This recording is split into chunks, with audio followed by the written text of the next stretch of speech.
ભરૂચના જાડેશ્વર સ્થિત નર્મદા કોલેજ પાસે મુખ્ય માર્ગ પર ગેરકાયદેસર રીતે ભરાતી શાકભાજી હાટ બજારના કારણે ટ્રાફિકની ગંભીર સમસ્યા સર્જાઈ રહી છે, જેના લીધે વિદ્યાર્થીઓ અને સ્થાનિક રહીશો ભારે મુશ્કેલીનો સામનો કરી રહ્યા છે।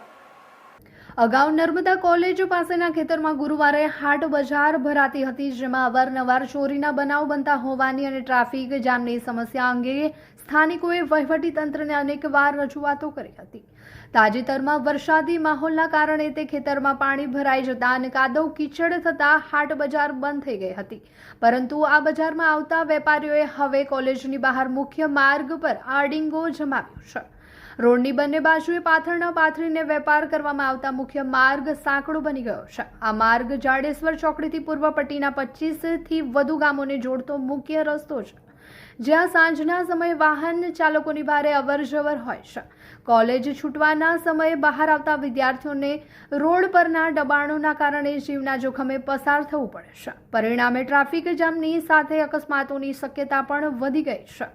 વારંવારની રજૂઆતો છતાં વહીવટી તંત્ર અને પોલીસ વિભાગ દ્વારા કોઈ નક્કર કાર્યવાહી કરવામાં ન આવતા સ્થાનિકોમાં રોષ જોવા મળી રહ્યો છે। લોકોની માંગ છે કે વહેલી તકે ગુરુવારે ભરાતી આ હાટ બજારને અન્ય સ્થળે ખસેડવામાં આવે અથવા બંધ કરવામાં આવે, જેથી મુખ્ય માર્ગ પર ટ્રાફિકની સમસ્યા હલ થાય અને અકસ્માતો ટાળી શકાય।